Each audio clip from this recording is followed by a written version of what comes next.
The Greenville Red Raiders storm into the postseason, winning 3 of their past 4, looking to keep that season alive with the Razorbacks from Walhalla in town. A matchup of 2 juggernaut programs in the upstate, 5A showdown. Dorman head to Anderson, taking on TL Hanna, who just dropped their first game of the year. And our game of the week, Hillcrest, fresh off handing Hanna that loss, awaits in Simpsonville as the region champs. The Riverside Warriors hoping to continue their magical season by upsetting those Rams. It is officially here, the playoffs upon us. Win or go home. Get hyped. It's Friday night. It's Friday Night Blitz.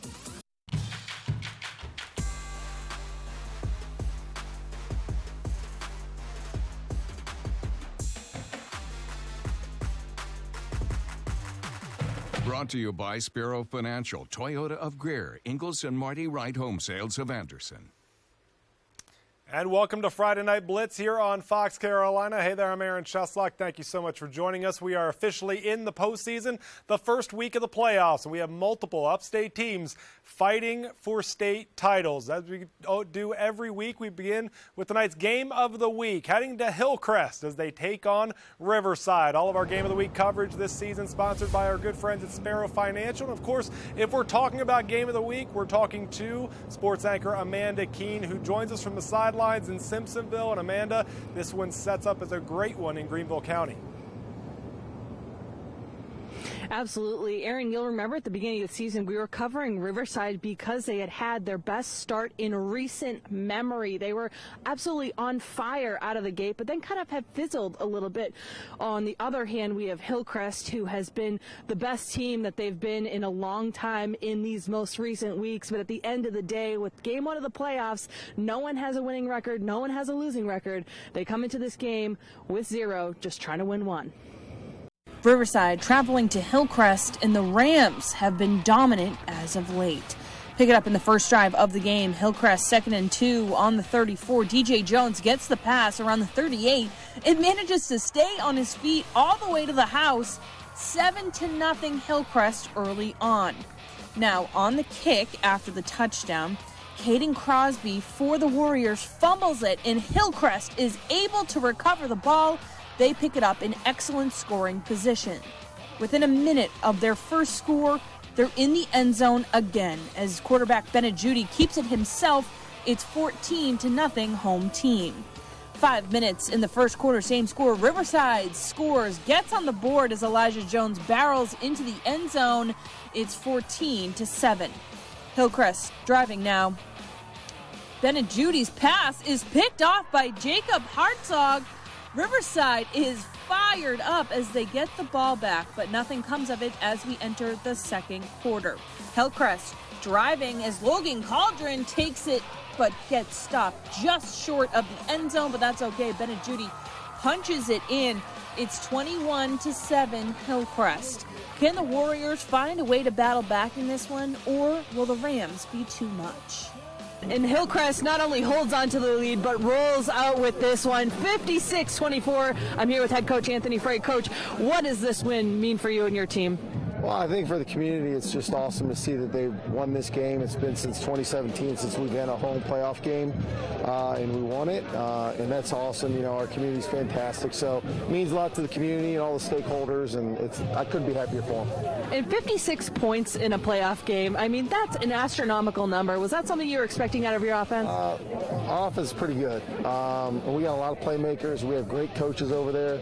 They have great relationships with the kids, and week in and week out, they've been able to move the ball and make plays. And I wouldn't say we come to expect that, but they've been working at a high level for quite some time. So we're excited about that. I mean, we've seen your team really rolling these last few weeks. What is this, 7 straight? Are we seeing the best football out of Hillcrest that we've seen yet, or is there still, you got more to go? I hope not. I hope we got some more to go. I think particularly in high school football, you got to peak at the right time.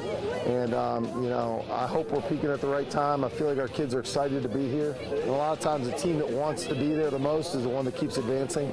And they really love each other and love this school. So we'll see what happens from here. Great. Coach, thank you so much. Good luck the rest of the way. Hopefully we'll see you again soon. All right, we'll send it back inside to Aaron with some more highlights.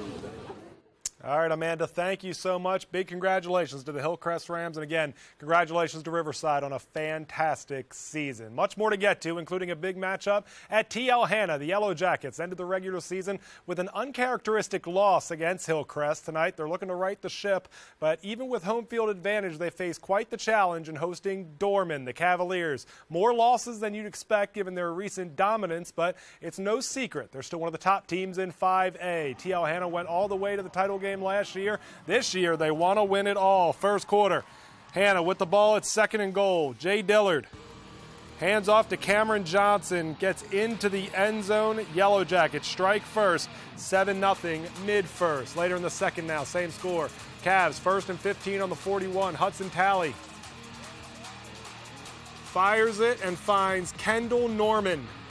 Sprints away from the defensive back into the end zone. Cavs tie it up. We are knotted up at 7 points apiece in the second. Same score later in the second quarter. 3rd and 13. Jamarius Bomar takes a snap, finding Norman, gets all the way down to the 10-yard line, but gets stripped here by Najee Williams. A huge stop by the Yellow Jackets there. Game tied 7-7 early on, and this one will be neck and neck all night, going all the way to overtime, but it would be TL Hanna pulling away in the end, 41-35. The Yellow Jackets sting the Cavs. No surprise to see Burns back in the postseason, but if they want to survive and advance, they'll need to focus on getting through a tough Malden squad. 14-7 in the second here. Emery Watson hands off to Kelvin Johnson. We are all tied up at 14 points apiece after that Mavericks touchdown. Same score in the third. Johnson stopped short of the first down here, and that would be Burns football. Again, very tight game. Every possession matters. Later in the second, Gabe Rogers makes some pay to P.I. Cook. That makes it 20-14, and Burns would hold on to the advantage. They go on to end the Mavericks season 30-20. Spartanburg gets to post a region title for the first time in 6 years under quarterback Raheem Jeter. Their offense can put up a ton of points in a hurry. Can Woodmont stop them in their tracks? Not here. That's Drek Carter for the rushing touchdown. Spartanburg strikes first, 7-0. Woodmont looking to answer. Javian Hawthorne would fumble the ball, and J.D. Lawson, I should say, for the Vikings recovers. Vikings with possession again, and it's Carter again. Woodmont would rally, but the Vikings proved too much. Spartan High win number 1 in the postseason, 49-28. Over to Westside, where the Rams hold the number 1 spot in the region. Could Greer pull off the upset to keep their season alive? Pick it up in the fourth quarter, 2nd and goal for the Rams. Hunter Puckett charges his way through the Yellow Jacket defense, 6 more on the board for Westside. 17-14 in the fourth. Yellow Jackets looking to respond. Israel Rhodes, 16 yards to the house, and Greer retakes the lead, 21-17, but Westside would rally, and they win a very tough game to start the playoffs. The Rams roll 24-21.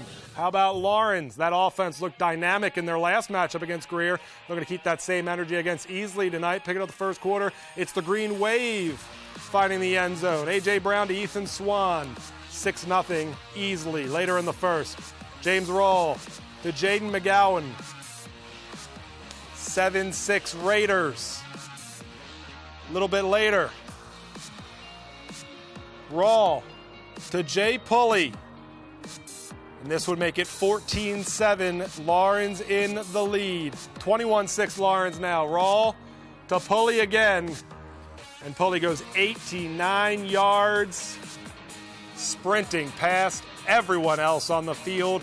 Lawrence puts their foot on the gas from there. 56-13 Raiders in the win column. How about Walhalla coming off a big win over Woodmont? Would it be enough momentum to take down Greenville? Never easy at Serene Stadium.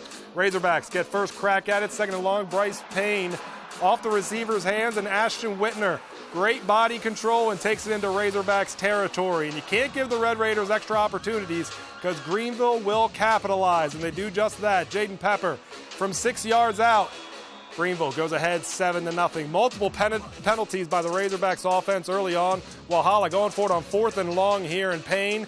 Incomplete. A turnover on downs. Another opportunity for Greenville. And Josh Sapp, the Clemson commit, from 4 yards out. A double-digit lead, and the Raiders roll from there. Greenville 55-22. Time now to get to your Friday Night Blitz scoreboard, sponsored by Toyota of Greer. Gaffney dominates Rock Hill, 41-0 the final there. Boiling Springs falls to Northwestern, 52-7. Greenwood beats Pickens, 49-3. Chapman knocks off Blue Ridge, 63-35. All right, we are just getting started. Plenty more to get to here on Friday Night Blitz, including we'll head to the Lions' Den, where nobody's been able to keep up with a high-powered Daniel offense. Keenan out of the Midlands looking to pull that upset. Meanwhile, speaking of undefeateds, Powdersville bursts into the playoffs at 10-0, simply dominating everyone in their path. But how about Broome? They would put up quite the fight tonight. Who moves on? Who's heading home? That answer and more yours straight ahead on Friday Night Blitz. Friday Night Blitz is brought to you by Sparrow Financial, Toyota of Greer, Ingalls and Marty Wright Home Sales of Anderson. Welcome back. For the first time since 2016, Powdersville's a region champion. Without a single blemish on their record, they're a strong contender for the state title. But first, they'll need to get through a Broome squad tonight. The Centurions can't boast a perfect record. Their offense certainly knows how to put points on the board, and fast. It's a rematch of Week 0. Didn't end well for the Centurions last time, 46-28. Could they set the record straight tonight? Pick it up in the first quarter. Powdersville ball. Eli Hudgens looking over the middle, and he finds Drake Sloan. Down the sideline goes Sloan, and it is 7-0 Patriots. Same score later on in the first quarter. It's Hudgens again after we get the cheer from the Patriot here. Good school spirit. Hands the ball off to Thomas Williams. Tackled in his own end zone, though, and that's a safety.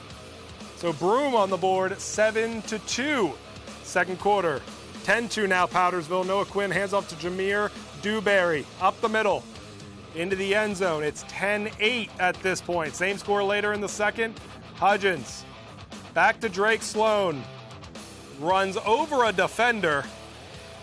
Oh, my goodness. Where there is a will, there is a way. 17-8 Patriots, but Broome undeterred. Noah Quinn pump fakes and finds Carlos Cohen for the touchdown. This one, as close as they get all through the night, and it would be Powdersville squeaking past Broome, 45-44 in a thriller. The undefeated Daniel Lions hosting Keenan tonight. Daniel bringing its state title defense into this matchup. 7-0 ball game here in the second. Keenan answers. Hernandez O'Neill to Marquise Williams, 3 yards, scamper for 6. 7-6 ball game. Later on in the second, Trent Pierman to Chris Edge. And the Lions can beat you in so many different ways. They simply have so much talent in all three phases. 14-6. Daniel on top. 21-6 now. O'Neill. Pass gets tipped by Preston Fralix, intercepted by Jaheim Lawson, and that's a pick 6. I just mentioned they are balanced in all three phases. Defense paying dividends there. Daniel keeps it going. Lions roar, 52-6. Former region foes, Woodruff and Southside meeting again. First time since 2009. Which one walks away with bragging rights? And with another game on their schedule next week. Second quarter, Wolverines up big. Southside trying to get back into it. Johnny Jones Tucker, nowhere to go. Big Rashad Reed drops him for the loss. It leads to a punt. Woodruff capitalizes immediately. Carson Tucker, 24-yard strike to Natavis Goggins. Woodruff throws it in cruise control from there. No bite from the Tigers tonight. Wolverines roll 55-7. Only one region loss. Wren sitting in a good spot as they head into the postseason. Can they keep that momentum going with Fairfield Central in town? No score in the first. Lucas Reed, the boot. It's true. 3-0 Hurricanes. Same score later in the first. Gavin Owens to Malachi Hill. Somehow gets through that pile. And no one's going to get him now. 10-0. Wren making a statement. Same score later in the second. Fairfield Central looking to answer. They do just that. Stefan Gadsden to Trent Boyd for the touchdown. They don't get the 2-point conversion to go, but it doesn't matter in the end. The Hurricanes, dominant. They win it 45-13. Seneca facing a test on the road to Lower Richland, looking to pull off a huge upset here. Third quarter, Diamond Hornets up 20-0, and they're looking for more. They get it here with just one pass. Beautiful touchdown through the air. Lower Richland starting to pull away. Seneca looking to respond, and they would do it. Jackson Burnett finds Zavine Poole. Seneca's first touchdown of their night.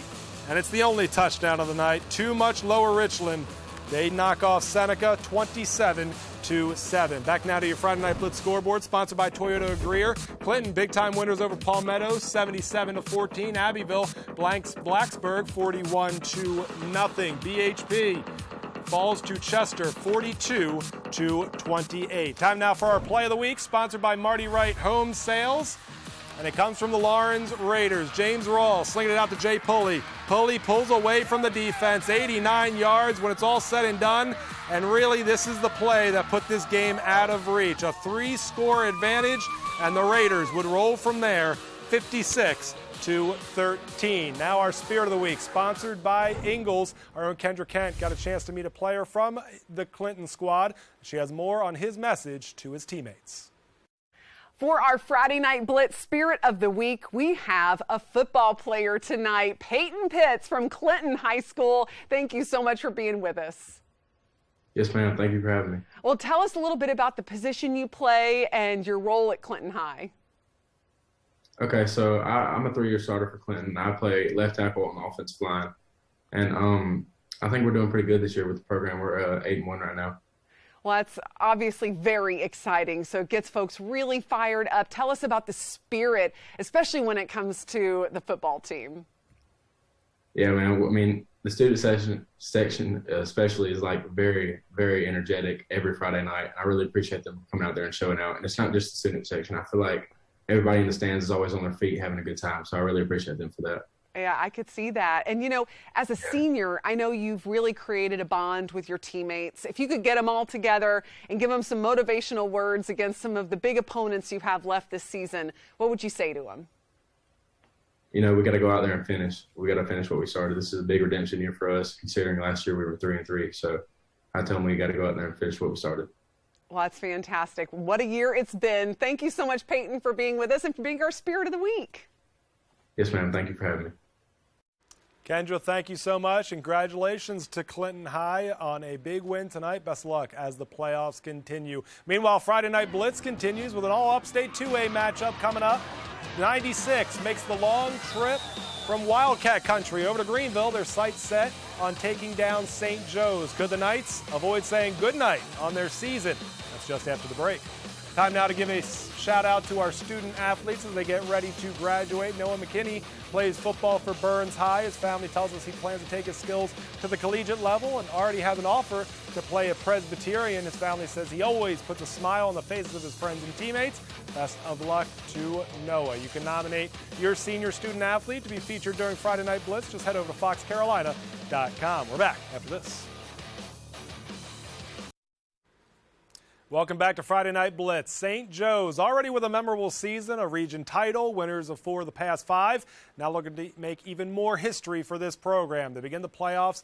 However, they take on a tough 96 team who is in town, the 5-4 Wildcats, fresh off dropping 58 points on West Oak, looking to upset the Knights on the road. Second quarter, 21-7 St. Joe's. Walker Wood pitches it to Chris Johnson, gets inside the 10. A couple plays later, it's Harrison Scott finishing off the scoring drive. Knights take a 28-7 advantage. Same score later in the second. 96, 4th and 5, Payne Davis to Braden Mitchell. First down and then some. Into the end zone, 28-14 game. Same score later in the second. 2nd and 7 for the Knights. It's Johnson leaping to get the score, but just short, and it's Scott finishing off the scoring drive again. That makes it 35-14 St. Joe's, and they would continue to pile on the points.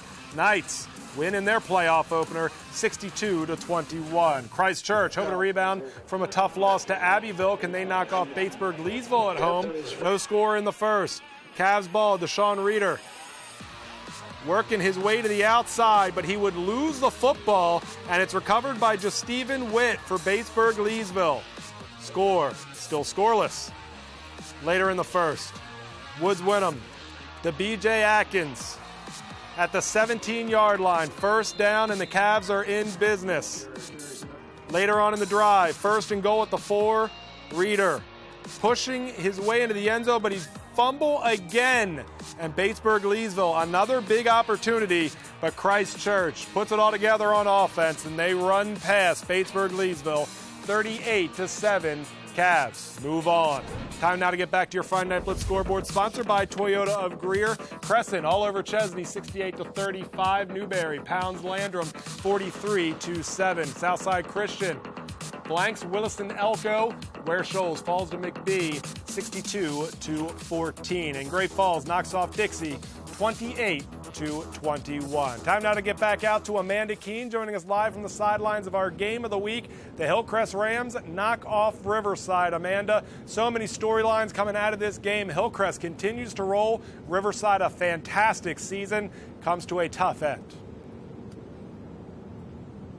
Absolutely. That Riverside team has nothing to hang their heads over. They had an incredible year, one of the best that they've had in a long time. But when it comes to this Hillcrest team, they are just playing incredible football. Honestly, they look so good. They've won 7 in a row. And, of course, that means this game. 56 points they put on the board. Riverside, of course, put up 24, which is impressive, but 56 points. And it's something that head coach Anthony Freight said, I mean, you don't expect to score that many points, but he definitely didn't think it was out of the realm of possibility for this talented offense led by Benejude, the quarterback, who just waltzed into the end zone quite a few times himself tonight. He just takes over on this field, and the Hillcrest team just so talented. Of course, when we're thinking ahead, we have next week as well. We're getting deeper and deeper into the playoffs, Aaron. These scores are going to get closer and closer, and one that's going to be incredible to watch. I can't wait to go. TL Hanna at Gaffney. These two teams, absolute powerhouses. And TL Hanna is just having an incredible season. Gaffney is just always so strong, so I'm very excited looking ahead to next week's game of the week in Gaffney, Aaron. Yeah, Amanda, you know, we're talking about all these 5A teams that are looking to chase down Dutch Fork. Gaffney and TL Hanna gets mentioned all the time. Maybe we should start paying a little bit more attention to Hillcrest. If they can continue this hot streak, maybe they can be the ones to knock off Dutch Fork, if anyone can knock off Dutch Fork. Thanks so much, Amanda. A great game of the week coming up for you next week between TL Hanna and Gaffney. Amanda's excited. You should be too. Before we let you go, I want to give one last thank you to the clients who help make this show possible. Friday Night Blitz, sponsored by Sparrow Financial, Toyota of Greer, Ingalls, and Marty Wright Home Sales. The playoffs just getting started. Much more action coming up for you next Friday night at 10:30, but don't you go anywhere. More news, weather, and sports coming up right after this.